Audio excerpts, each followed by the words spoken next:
Dr. Deepak Chopra, a world-renowned leader in the field of mind-body medicine. After teaching at Tufts and Boston University Schools of Medicine, he was chief of staff at New England Memorial Hospital, a best-selling author of 12 books, including Ageless Body, Timeless Mind, and Quantum Healing. He's the executive director for the Institute of Mind-Body Medicine in San Diego, California. Thank you very much. It's a great honor to be speaking to you. It's a privilege for me to be able to express this knowledge to you. And it's also a sign of our times that we're ready to receive it, all of us. As I look back over the last 10, 15 years, over this so-called revolution that we are calling the mind-body medicine revolution, it becomes very obvious that we have seen a sequential unfoldment of knowledge in this area. About 15, 20 years ago, we became aware, at least some of us in the medical profession, but a lot more people in the general public, that through a variety of behavioral interventions, it was possible to prevent a number of chronic illnesses. And this began the so-called era of preventive medicine. This led to another phase in our understanding of so-called mind-body medicine, and that was that it was possible not only to prevent illness through changes in attitude and diet and behavior, but it was possible to evoke the healing response from within the human body itself. That the human body has evolved over millions, if not hundreds of millions of years of evolutionary time to a package of formidable intelligence. That there is intelligence within the human body, and this intelligence is the ultimate and supreme genius which mirrors the wisdom of the universe. That the human body literally can be looked upon as an exquisite pharmacy of nature. This human body makes wonder drugs, literally. It makes tranquilizers and sleeping pills and immunomodulators and antihypertensives. You name it, the human body can make it in the right dose at the right time for the right organ. There are no side effects, and all the instructions come with the packaging. And the packaging is your own inner self. I chose to call this the era of quantum healing. But in fact, this led to yet another understanding. And we're just in the midst of that now. We're in the midst of this new understanding of the potential of human physiology. And that is that not only is it possible to prevent a number of illnesses, not only is it possible to evoke the healing response from within the human physiology, but it's possible to maintain a state of balance. It's possible to maintain an exquisite and harmonious interaction of elements and forces within this system that we call the human body-mind for an extended period of time. That human aging, unlike the aging of animals, is not a fixed phenomenon. Scientists and others have suspected for a long time that human aging is fluid. It accelerates when you're under stress. It may slow down if you fall in love. But most importantly, a number of studies in the last several years have indicated that human aging could be even reversible. The way a scientist measures the human aging process is through certain biomarkers. These are things like blood pressure and bone density and body temperature regulation. Things like the fat content in the body, aerobic capacity, which is the ability to utilize oxygen. Things like cholesterol, HDL ratio, muscle mass, the strength of muscles, the level of sex hormones in the human body, hearing threshold, vision. These are some of the well-known biomarkers of human aging. And a number of studies have revealed in the last several years that it is possible to change all these biomarkers in the reverse direction, leading literally to an extraordinary conclusion. We know as chronological age may not be the same thing as biological age. And of course, we've known that somebody can be 25 years biologically, and yet they're chronologically much older. Chronologically, they're 50 or 60, but they're physically fit and mentally fit, and you measure their biomarkers, their biological age is much younger. On the other hand, you can have somebody who's very young, who can be 25, and they're physically burnt out and emotionally burnt out, and you measure their biomarkers, they reflect the age of an old person. So human aging is fluid. It can even be reversed. And these possibilities are at the level not only of the physical body, or these interventions for reversal are not only at the level of the physical body, but also the emotional body, which we'll be talking about, and through spiritual experience. There are a number of studies that indicate that each of these interventions works independently, some at the level of the environment, some at the level of the body itself, some at the level of our psychology and emotions, and yet others through a spiritual experience. For example, a few years ago, scientists at Tufts University School of Medicine took some people, older people, some of these were between the ages of 60 and 72, but some were even older. They were over the age of 95. And they introduced them to a physical fitness program, including a gradually increasing weight training program. And after a while, when the biomarkers of aging were measured, and 10 biomarkers were measured, all of them had reversed. And some people who were actually between the ages of 60 and 72 were more physically fit, had more physical stamina and endurance, and could lift heavier weights than others that were 25 years of age. A remarkable finding, because it shows for the first time that we have to alter our whole expectation of what it means to age. An even more interesting study was done by a scientist, a psychologist at Harvard University by the name of Ellen Langer, who in the mid-80s advertised in a Boston newspaper that she wanted people over the age of 75 to participate in what can be called now in retrospect a time experiment. All these people were over the age of 75, and they were taken to a retreat a few miles outside of Boston, where an environment was created from the 50s, from 1959, as a matter of fact. And they watched movies of that era, like Anatomy of a Murder, directed by Alfred Hitchcock, A Cat on a Hot Tin Roof. They watched Fidel Castro and Khrushchev on television. They had Life magazines and other things from that, the Saturday Evening Post from that era, and all the sensory stimuli replicated the experience of the 50s. The underlying premise of this study is that sometimes a remembered experience can create the same flux of neurotransmitters and hormones as the real experience.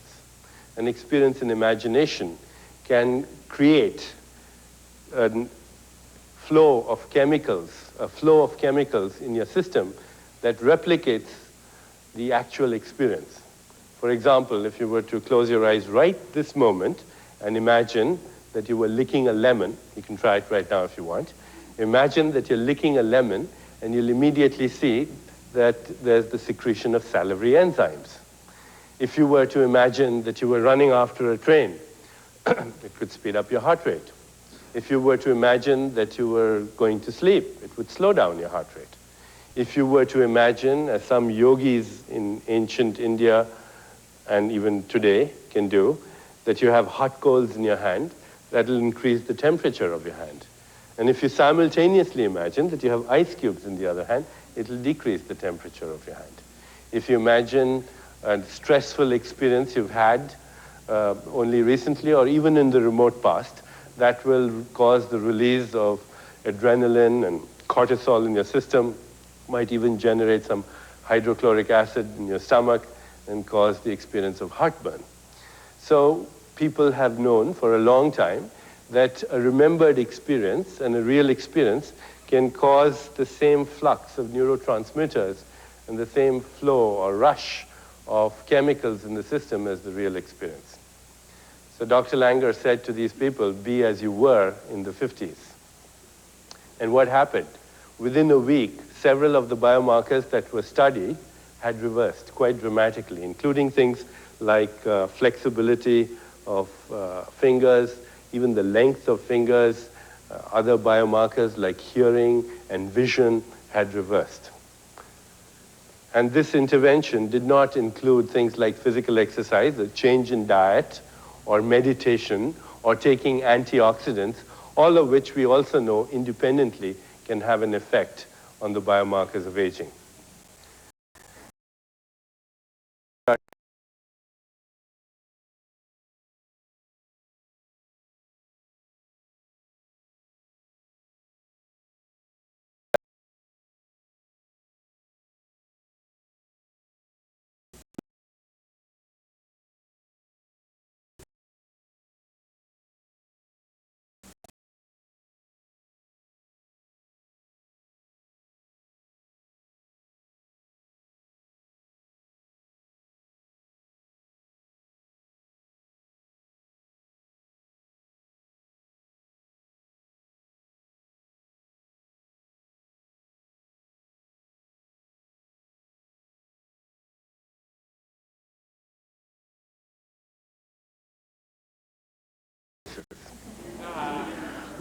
Our whole experience of everyday reality comes about as a result of the interpretation of sensory experience. That's how we experience the world after all, through our senses, what we see and touch and taste and smell. And of course, we even have expressions like seeing is believing. If you can see something, if you can touch it, it has texture, it has color, then it's real, it's solid. And if you cannot experience it through your senses, then you say, well, it's not so real, it's just in my imagination.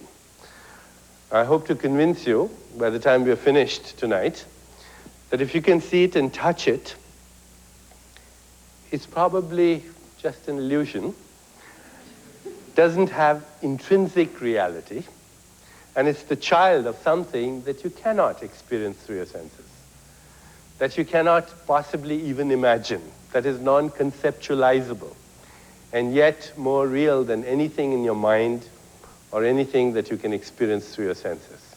Abstract, ineffable, mysterious, incomprehensible to a lot of people, but experiential. And we will get into what that is, because it may be our essential nature. The fact is that the world out there, even though it is enormous and huge and solid, does not have an existence independent of an observer.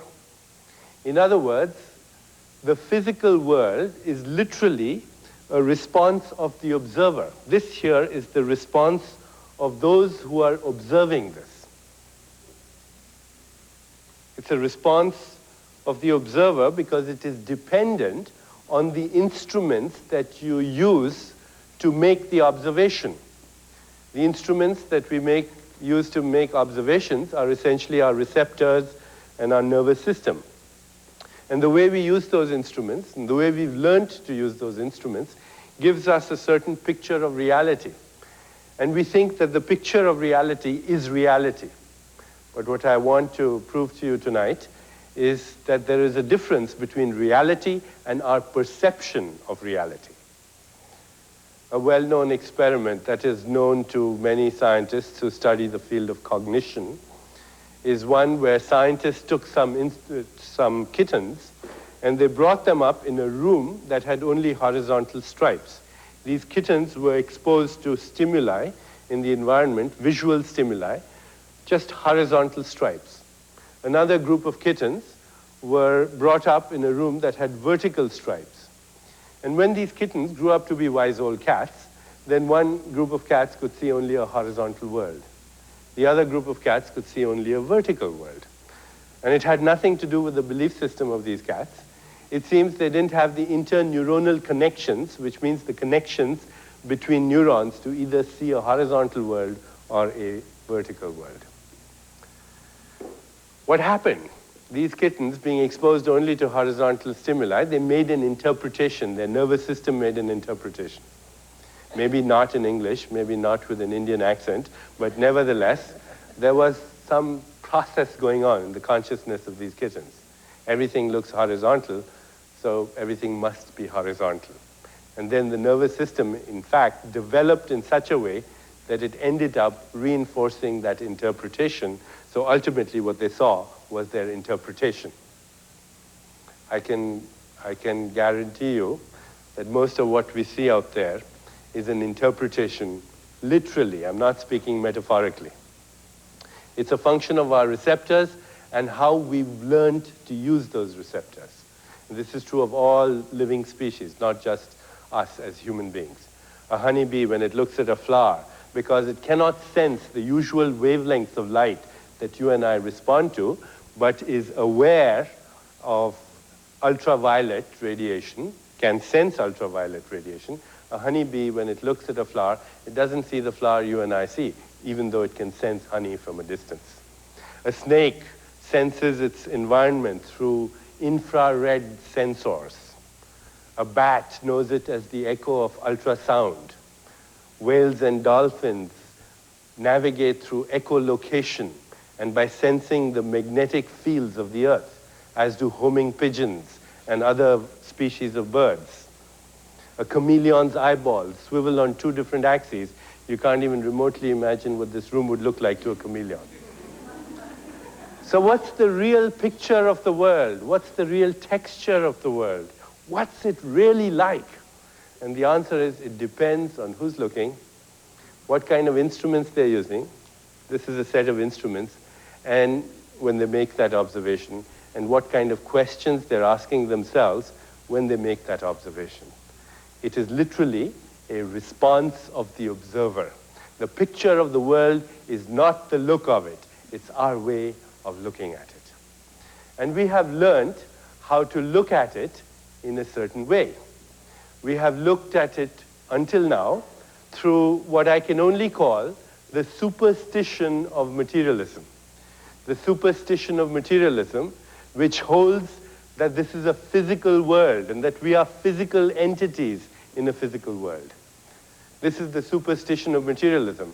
It says, trust your senses, when even common sense informs us that, if anything, our senses are the least reliable test of reality. After all, our senses tell us that the earth is flat. Nobody believes that anymore. Our senses tell us that this ground we're standing on is stationary, and we know it's spinning at dizzying speeds and moving through outer space at thousands of miles an hour. The senses tell us that things have a texture, a color, a form, an appearance, a color, a taste, a smell, and we tend to think this is the intrinsic nature of our objects. It's not. It's the intrinsic nature of the observer that is making the observation. So I think if we want to get to a new understanding of the human body mind and of human potential, we have to discard our old notions about reality, which are based on the superstition of materialism. We have to forget thinking of the human body as a frozen anatomical structure. When I went to medical school, at least when I went to medical school, I wanted to know the meaning of life. That was my motivation for going to medical school. And the first thing I was introduced to was a corpse. I was supposed to understand the meaning of life by examining a dead body. And that model stays with us. We look at the human body as a frozen anatomical structure. And we look at consciousness as the epiphenomenon of this material body. That if you have thoughts and feelings and emotions and desires and instincts and drives, if you fall in love, if you believe in God or heaven or hell or salvation or damnation, all this is just the dance of molecules. Biochemistry produces this thing that we call thought. And if we just understand how these molecules behave, then we'll be able to solve our problems. Science, based on the materialistic model, has attempted to understand the mechanisms of disease, in the hope that if you could understand the mechanisms of disease and interfere with those mechanisms of disease, you should be able to get rid of disease. Unfortunately, that hasn't worked because mechanisms of disease are not the origins of disease. Moreover, origins of disease are not the origins of health. Health, which is not the mere absence of disease, but in fact a state of vitality, of energy, of creativity, ultimately a higher state of consciousness. So let us look at a model that is beyond the materialistic model.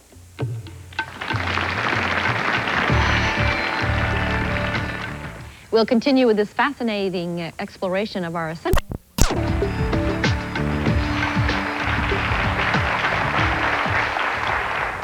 So let us try and look at the human body, which is a little beyond this materialistic model. Focusing on mechanisms of disease and interfering with mechanisms of disease can, in fact, influence the outcome of disease. There's no question about this. All of medicine, modern medicine, is based on this very successful model also. It is based on the idea that if you know how bacteria multiply and you can interfere with that with the appropriate antibiotic, then you shouldn't have infections anymore. Or if you understand how cancer cells replicate at the level of the DNA and you can interfere with that with the appropriate chemotherapy, then that should get rid of cancer. Or if you understand how hydrochloric acid binds to its receptor sites and stomach walls and you can interfere with that, you shouldn't have ulcers. And this works sometimes. It works sometimes, and the materialistic model is extremely effective in the treatment of acute illness. But when we look at the overall spectrum of disease in society, we find that the materialistic model does not really significantly alter the overall incidence of disease in society, the incidence, the morbidity, the mortality. And in fact, even as we treat illness, sometimes we inadvertently sow the seeds of illness for the future. It has been estimated that about 1.5 million people in the United States suffer annually from antibiotic-resistant infections that are acquired only in hospitals. That, in fact, several thousand die from these infections. Studies have revealed that we spend over $3 billion a year on treating iatrogenic infections, infections acquired in hospitals. That the #1 cause of drug addiction in the world is not street drugs, but medical prescriptions that are legally prescribed by physicians. That despite the fact that more people are doing research on cancer than have cancer, the incidence of cancer has actually increased in the last 3 decades. A physician friend of mine remarked a few years ago that more people live off cancer than die from it. A study that was published several years ago in the New England Journal of Medicine revealed that in a university hospital, 36% of patients were suffering from iatrogenic disease, which means disease as a direct result of medical intervention, disease a person happened to have because they happened to be in the hospital or saw a physician. It has also been estimated that between 30 to 50, and in some studies, as many as 80% of the population in the United States and Great Britain and Canada swallows a medically prescribed chemical every 24 hours. So I think something is wrong with this materialistic model, which is very successful in acute illness, but it also gives us the idea that the solution to our life's problems is a magic bullet, an instantaneous solution, a magical solution that happens in the moment because you know the mechanisms of disease. As I said earlier, mechanisms of disease are not origins of disease, and origins of disease are not origins of health. If you want to understand the origins of health, we have to ask a deeper question, and that is, what is life? Life, not merely in its expressions in the human body-mind, but life in its essence as it expresses itself in all living forms. What is life? Science seeks to define life in its expressions, in its mechanisms. In fact, recently I asked a scientific friend of mine, a physician, I said, do you have a good definition for life? And he said, yes, of course, it's a sexually transmitted incurable disease. If we want to know the meaning of life, I think we have to go a little bit beyond that. The human body is actually a river of intelligence, of energy, of information. And it's constantly renewing itself in every moment of your existence.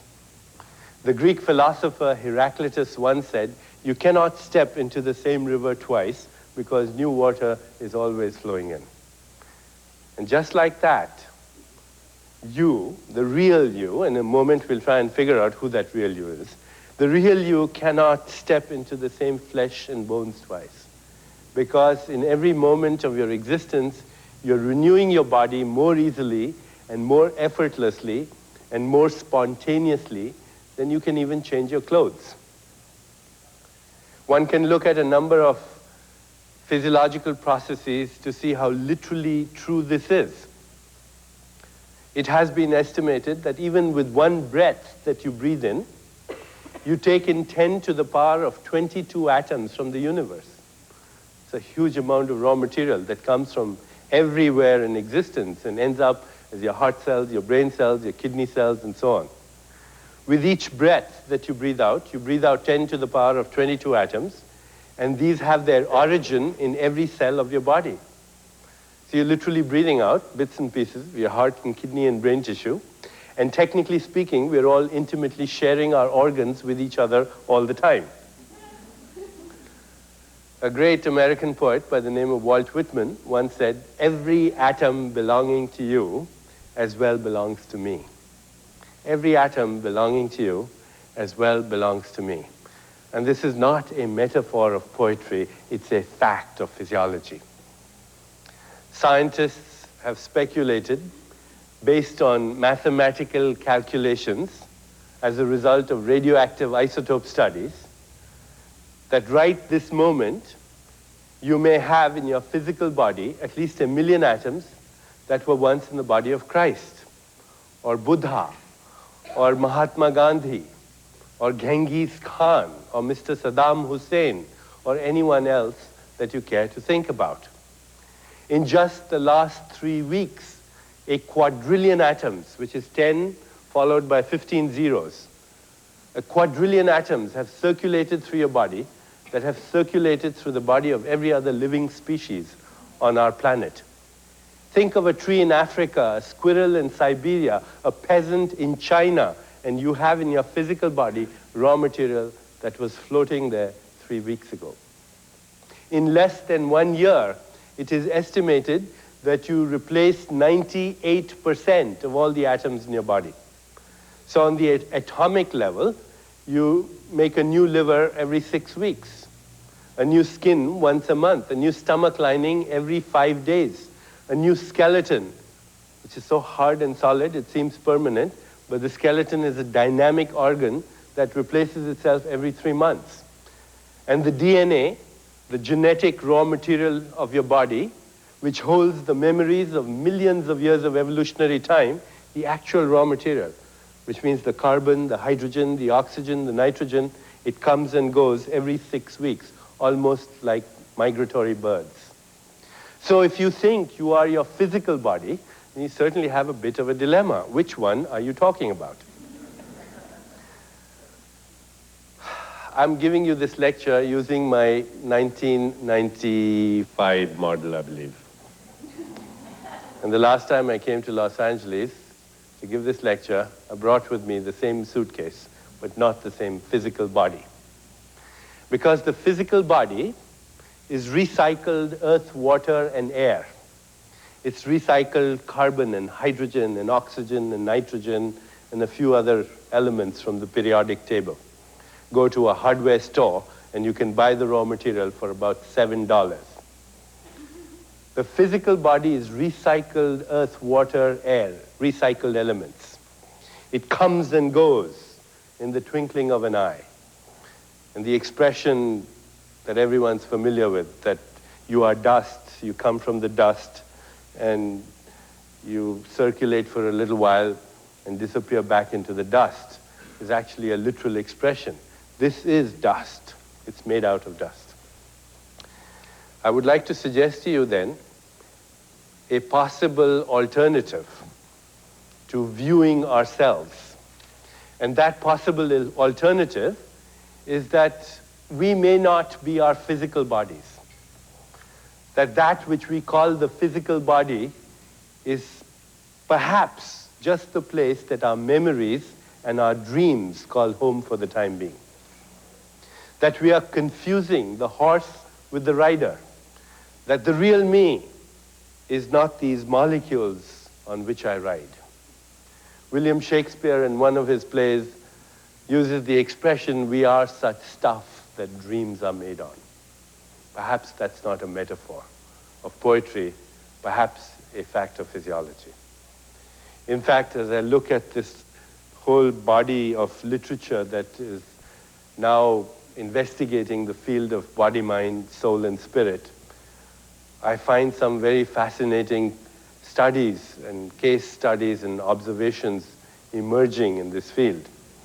A cardiologist friend of mine called Dr. Bruno Cortes from the city of Chicago recently reported a case, a young woman in her 30s who just had a heart transplant, a cardiac transplant. And shortly after surgery, when she recovered from general anesthesia, she noticed that she was having intense cravings for chicken nuggets and beer. And at the same time, she was having dreams.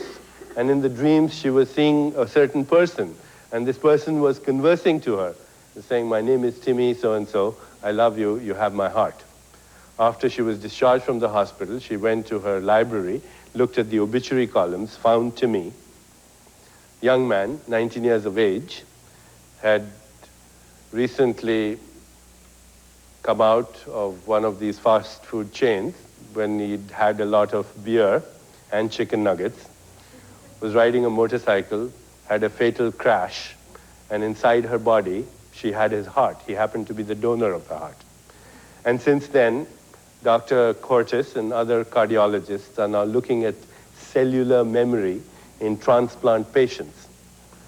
When I first heard this story, I said to my friends, if I'd heard it the first time 10 years ago, I'd probably give the cardiologist and the patient 100 milligrams of Thorazine and call the psychiatrist. But we are living in a very interesting age. We cannot afford to do that anymore.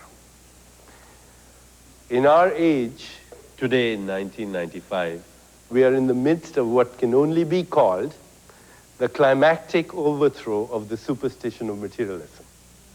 In fact, all our technology is built on this overthrow of the superstition of materialism. Today, if you can use a fax machine or listen to a program on the radio or watch something on television, all these technologies today are based on a very basic premise that scientists have. And that basic premise is that the essential nature of the material world is that it's not material. That the essential stuff of the universe is non-stuff. These technologies would not have been possible if scientists hadn't pierced the mask of matter. These technologies would not have been possible if scientists hadn't pierced the mask of matter to enter the world of energy and information. The essential stuff of the universe is non-stuff. What is interesting is that this is not ordinary non-stuff. It may be thinking non-stuff. If today you go to a really good physicist, a quantum field physicist, you ask her, what's the true nature of anything physical? She will tell you, it's not physical. The physicist will tell you that the human body is made up of atoms. The atoms, in turn, are subatomic particles that are moving at lightning speeds around huge empty spaces. And these subatomic particles, even though we call them particles, they're not actual things. They are fluctuations of energy and information in a huge void. Seen through the eyes of a physicist, the human body is proportionately as void as intergalactic space. If you could see it as it really is, you'd see a huge empty void with a few scattered dots and spots and some random electrical discharges. Because the fact is that 99.99% of the human body is mostly empty space. And the 0.001% that you experience as material is actually also empty space. In other words, this whole thing is made out of nothing. Go beyond the facade of molecules, and you enter a subatomic cloud. Go beyond the cloud, you end up with a handful of nothing. And then the question is, what is this nothingness from where we come? What is this nothingness from where we all come? A great Sufi poet by the name of Rumi lived in Lebanon in the Middle East 1,000 years ago. He said, we come spinning out of nothingness, scattering stars like dust. He said, look at these worlds spinning out of nothingness. This is within your power. He said, out beyond ideas of right doing and wrongdoing, there's a field. I'll meet you there. What is this nothingness? Is it just a void, or could it be the womb of creation? Is it possible, just vaguely possible, that nature goes to exactly the same place to create a galaxy of stars, or a cluster of nebulas, or a rainforest, or a human body, as it goes to create a thought? Have you ever wondered what a thought is? Have you ever wondered where it comes from? What is a thought? I would like to suggest to you that a thought is a quantum event. For those of you who are not familiar with this terminology of physics, a quantum is defined by a physicist as the smallest indivisible unit in which waves of information and energy are either emitted or absorbed. So a quantum of light, for example, is known as a photon. A quantum of electricity is known as an electron. A quantum of gravity is a so-called graviton, the basic subatomic particle in the universe that glues the universe together. But these are just labels, labels for defining units of energy and information. A thought is fleeting, it's unpredictable, it's invisible. So is a quantum. Fleeting, unpredictable, invisible. A thought is also a unit of information and energy. Every thought that you have is a unit of information and energy. If you have the thought, wiggle my toes, then that has two components. Energy, otherwise your toes wouldn't wiggle, and information, that's a precise set of instructions, which is very different from blinking the eyes. Quantum events create the manifest universe out there. But quantum events create the manifest body in here as well. Thoughts, being quantum events, transform themselves into space-time events that we call matter. And this is not just an idle, philosophical, Eastern speculation. This has its basis in science. It has been known now for almost 15, 20 years that there are biochemical substrates to the thinking process, that emotions and feelings and desires and instincts and drives and memories, they transform themselves into biochemical events.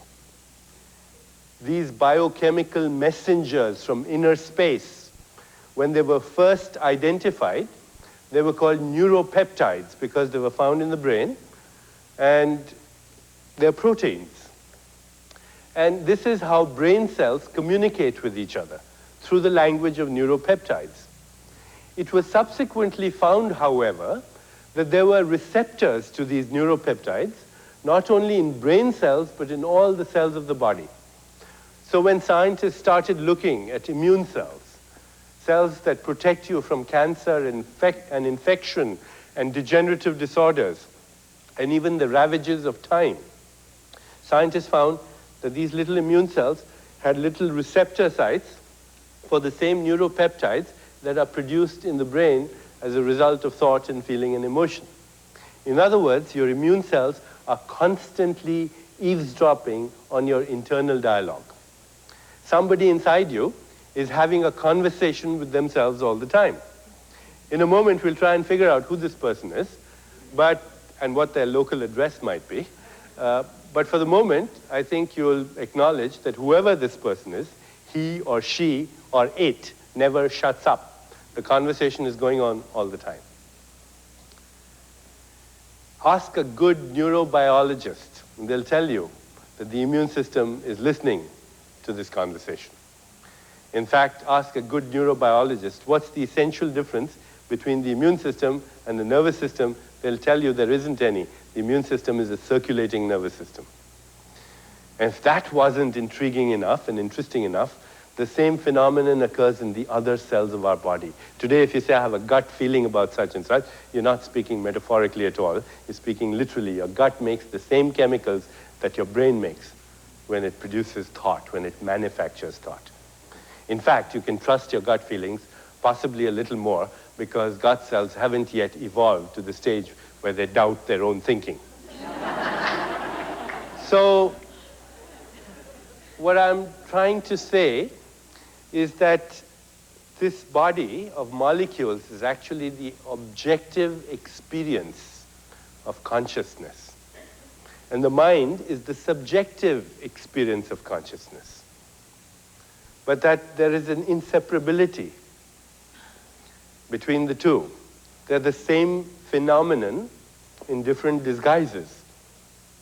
We experience information and energy, and this shouldn't be so difficult to understand today because we live in the world of information and energy. All our technology today is information technology and information technology. We experience information and energy subjectively as our mind. And we experience information and energy objectively as our body, but also as the physical world. That the physical world out there is made up of information and energy that we experience through our sensors. Our sensors are just transducers that convert information and energy into taste and texture and form and color. We, you and I, we give form and texture and color and taste and smell to that field, which is a radically ambiguous and ceaselessly flowing quantum soup of information and energy. And we experience that same information and energy here as the physical body. And we experience the same information and energy in our mind as our thoughts and feelings and emotions and desires. But it's all the same in different disguises. That's why there's an ancient saying in Vedic literature. It says, I am that, you are that, all this is that. And that's all there is. And if you understand that, then good night and thank you.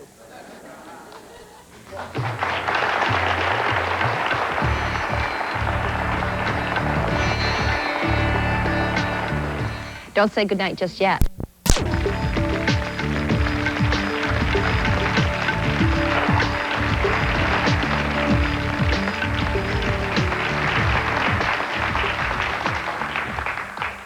If both the body and the mind are networks of energy and information from a more abstract reality, then of course, the next question is, what is that abstract field from where energy and information are generated?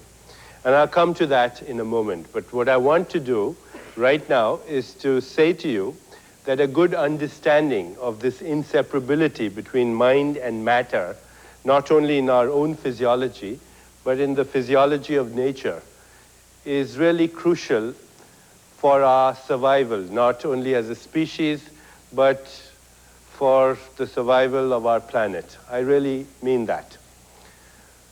We have gone through a turbulent evolutionary history, and everyone who's familiar with Darwinian evolution is familiar with the expression survival of the fittest.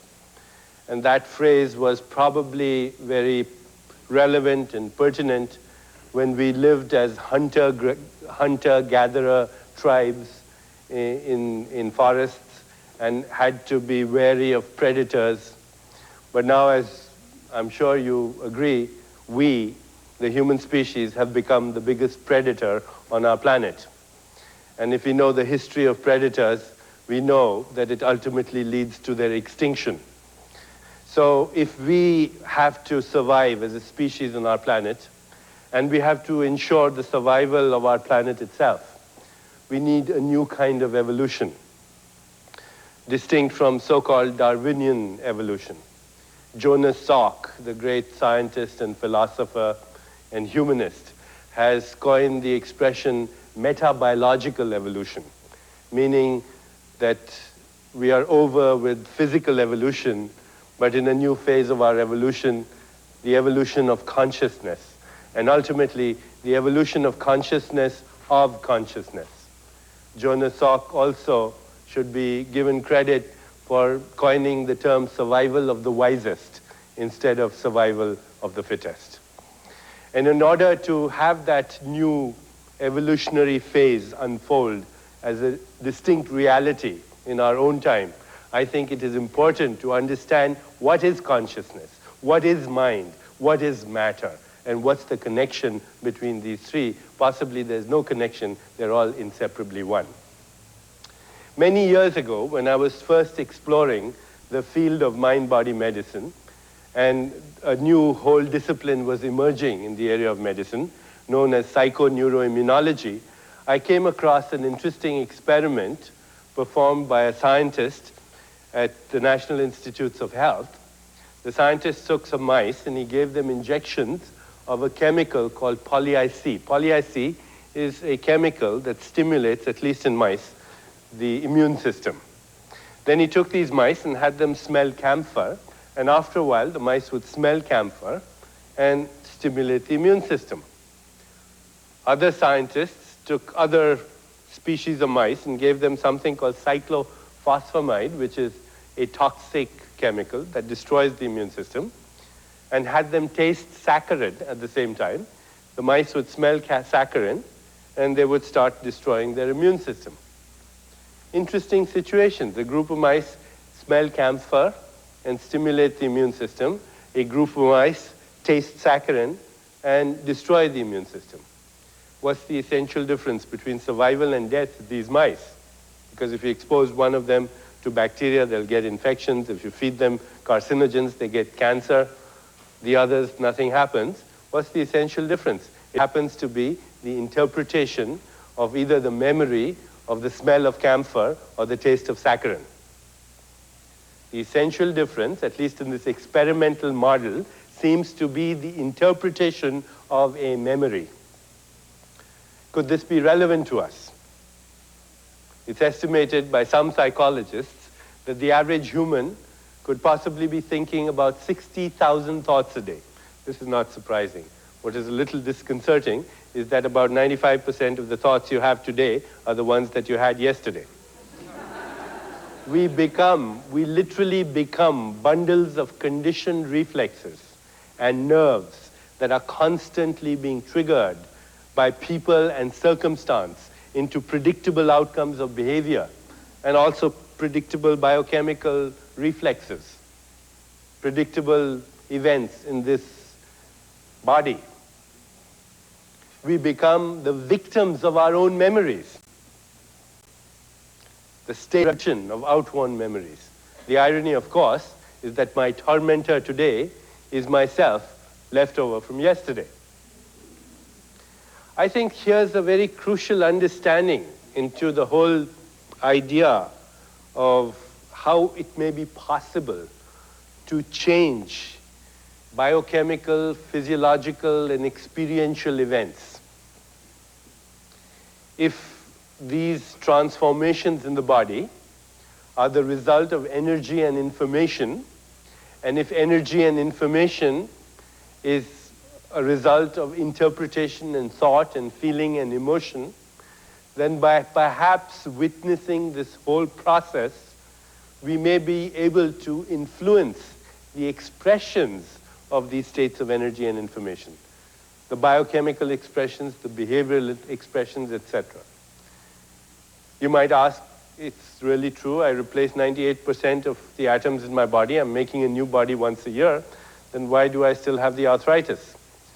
Why do I still have the same blocked arteries? And the answer to it may be that through conditioning, we generate the same impulses of information and energy, which is not merely the same thoughts and feelings and emotions and ideas, but also the same behaviors, the same dietary habits, the same sensory experience of the world. And as a result of that, we of course engender the same states of information and energy that transform themselves into the same biochemical events, the same physiological events, the same behavioral patterns, and ultimately the same outcomes of disease. There's a great expression in ancient Vedic science, the science of Ayurveda, the science of life, as it comes to us from a very ancient tradition, where the expression is, I use memories, but I do not allow memories to use me. Now, that's a very interesting expression, because here you may have a key to perhaps what may constitute the healing response. I use memories, but I do not allow memories to use me. You have to use memories, obviously, otherwise you won't find your way home tonight. But when you allow memories to use you, you become a victim instead of a creator. Allowing memories to use you is to be in the state of reaction constantly, and using memories to create responses that are creative in the field of all possibilities is to become a creator. It's the essential difference between what in spiritual traditions has been called bondage and freedom. The bondage is to our own memories, and the freedom is also from our own memories. I'll get into this in detail in a few moments, but I want to lay the groundwork for this inseparability of mind and matter and how it influences the state of health. Another fascinating experiment was published in the journal Science in 1980, where scientists at Ohio State University were studying the metabolism of cholesterol in rabbits. They were feeding rabbits diets that were extremely high in cholesterol, and then looking at cholesterol elevations and atherogenesis, which is hardening of the arteries. And to their amazement, they found that there was one group of rabbits that did not get the same extent of atherosclerosis or hyperlipidemia, even though these rabbits were being fed the same diet. There was, in fact, a 60% less incidence of hyperlipidemia and its complications. And they couldn't figure out what the difference was between these rabbits, till somebody found out that the technician who was feeding these rabbits, instead of just throwing the food at them, he would take them out of their cages and he would pet them and cuddle them, whisper sweet nothings in their ear. And now, as a result of this experience of love, and if you don't like the word, if it's scary, you can call it the flow of information and energy. As a result of this new experience, these rabbits, they transferred the cholesterol into a completely different metabolic pathway, making the essential difference between life and death from the #1 killer in our civilization, which is, of course, as you know, cardiovascular disease. So even though it's important what we eat, it seems like our state of awareness when we're eating influences the metabolic pathway of food. A thing that science has not yet recognized. When you look at nutrition from a purely scientific point of view, there is no place for consciousness. And yet consciousness could be one of the crucial determinants of the metabolism of food itself. Another fascinating study that I came across a few years ago was in the journal Pediatrics by scientists and investigators at the University of Miami School of Medicine.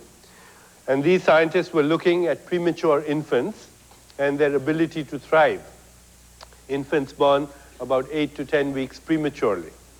They divided the infants into two groups. In one group, they had little holes in the crib through which an investigator could reach in and stroke the baby about 3 times for approximately 15 minutes. They didn't, of course, call it stroking. They called it kinesthetic tactile stimulation, which is the Orwellian medical terminology for stroking. God forbid, call it love. But those babies that received this tactile kinesthetic stimulation gained an average of up to 49% more weight per day fed on exactly the same formula, leading the investigators to conclude that, quote unquote, tactile kinesthetic stimulation is a cost-effective strategy because you can save $3,000 per admission. They gain weight so much faster. We now know that if you lovingly touch someone, there is an immediate release of growth factors and growth hormones, particularly in babies and children, but even in adults. And growth hormone is an anti-aging hormone. It's a hormone that is known to have biological effects that reverse the aging process, even in adults. It's an anabolic hormone. When dogs lick their puppies, that's what happens. There's a condition that scientists recognize, endocrinologists recognize, it's called psychosocial dwarfism. And in this condition, you have children who are literally dwarfs. You measure growth hormone in their system, in their blood, it's very much depressed.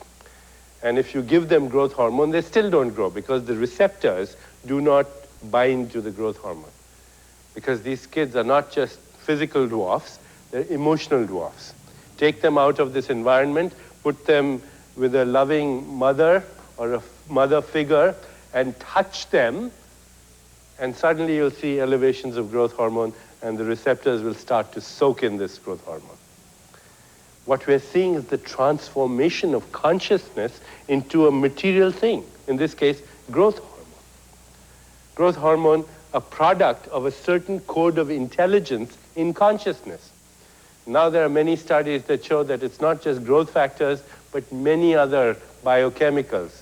There's a rush of chemicals, of healing chemicals into your system just through the experience, the sensory experience of the world. But that sensory experience has to be non-threatening. It has to be nourishing. It has to be loving. Love transforms itself into these healing chemicals. You've heard that song, I'm sure.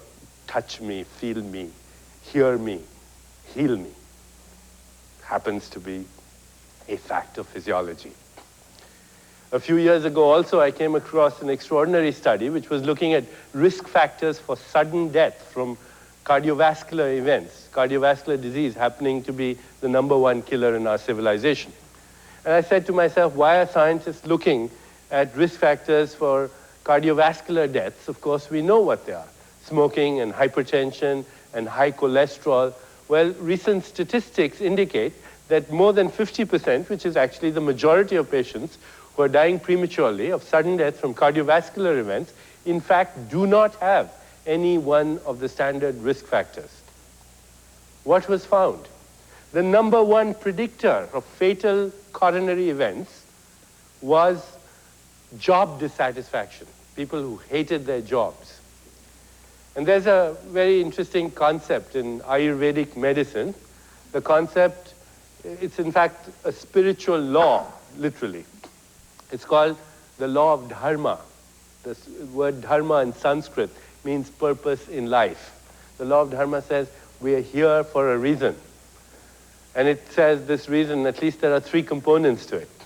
#1, to discover the true nature of reality, to pierce the mask of matter and confront reality, not through the artifact of sensory experience, but as it really is. Because between us and reality, there's the screen of perception. There's such a beautiful expression from one of William Blake's poems, and let me see if I can remember it. He says, we are led to believe a lie when we see with and not through the eye, which was born in a night to perish in a night when the soul slept in beams of light. The first component of this law of dharma is to confront reality, not through the artifact of perception, but to confront it as it really is and recognize that it's our own spiritual nature. And I'll talk about this later. The second component of the same law of dharma is to serve our fellow human beings, to ask the question, how can I help? And the third is to express our unique talents, because the law of dharma says everyone that is alive has a unique talent and a unique way of expressing it that no one else has. There's one thing you can do better than anyone else on this planet. And when you're doing it, you lose track of time. You escape time-bound awareness. So I would restate the #1 risk factor for death, premature death, is lack of meaning or purpose in life. The #2 predictor happened to be something called self-happiness rating, whether you think you're happy or not. As a result of this study and other studies, and similar studies in Europe, an amazing statistic has emerged. More people die in our civilization on one particular day of the week, and I'm sure you can guess which one that is. Yes, and guess what time? So 9 o'clock on Monday morning, more people die in our civilization than at any other time. It's an extraordinary and stunning and unique accomplishment for which only the human species can take credit. Because I would presume that no other animal knows the difference between Monday and Tuesday. What's the difference? It's just an idea. It's just an idea. And you can't see ideas. You can't lock them up in a test tube. You can't observe them through a microscope.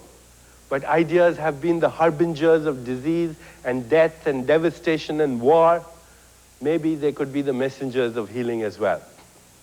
Even our experience of space and time is similarly self-engendered. Ask a good physicist, has anyone ever done an experiment or given a mathematical formulation for the existence of the flow of linear time? Ask a good physicist that, and she'll tell you there's no such experiment and there's no such formula. That the flow of linear time is a phenomenon that is created by the nervous system. In a universe where past, present, and future all coexist in a field of all possibilities, that the experience of linear time is actually just nature's way of preventing us from experiencing everything all at once, which is the way it's really happening. And of course, from our own experience, we know that we have a personal experience of time. If you're having a good time, then time flows. A few years ago, I took this flight from Boston to London, met this old friend of mine. We had such a good time, time flew. They told us that the flight was 6 hours, but to us it appeared, as the English expression goes, we got there in a jiffy. Forgot to eat, forgot to sleep. When we got there, we didn't even have the experience of jet lag. All these biological cycles, fixed cycles of rest and activity, all these rhythms that orchestrate digestion and metabolism, they got restructured. As a result of the experience, we had a good time. And of course, you may know other people in your environment who constantly seem to be the embodiment of the expression, I am running out of time. They see the same clocks that you and I see, but for them, they're moving much faster. If you examine these people, you'll find they have speeded up biological clocks. They have faster heart rates and jittery platelets with high levels of adrenaline. These are scared platelets that are huddling together in their fright. High levels of all the other stress hormones. When they suddenly drop dead of a premature heart attack, then of course, they have run out of time. And then we meet people whose internal dialogue seems to be, I have all the time in the world. They have a slower biological clock. And once in a while, we've all had the experience. Perhaps you were in love, or perhaps you were making love, or perhaps you were looking at eternity between the clouds, gazing at the stars. Perhaps you were walking on the beach. Perhaps you were listening to some exquisite music. Perhaps you were praying. And suddenly, you slipped out of time-bound awareness altogether. As when a person says, the beauty of the mountain was breathtaking, time stood still. What's that experience when time comes to a standstill? What's that experience? Abraham Maslow, the great American psychologist, stated this is a peak experience. Ancient wisdom traditions have called this the experience of unity consciousness. Unity consciousness.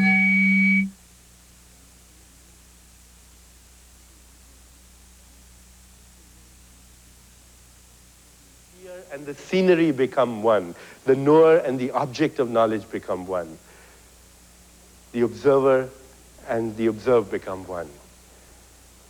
They are the same thing in different disguises. It's also the experience of love, but not love not as a mere sentiment, love as the ultimate truth at the heart of creation. A great Indian poet by the name of Rabindranath Tagore once said, "The same stream of life that runs through the world and dances in rhythmic measure runs through my veins, night and day. It is the same life that shoots in joy through the dust of the earth into numerous blades of grass and tumultuous waves of flowers. It is the same life that is rocked in the ocean cradle of birth and death, in ebb and in flow, and my limbs are made glorious by the touch of this world of life, and I feel the life throb of ages dancing in my blood this moment." That's the experience of timelessness. We escape time-bound awareness in unity consciousness. We've come to the end of part one of this intriguing look at the body-mind concept. There's much more to explore, and Dr. Deepak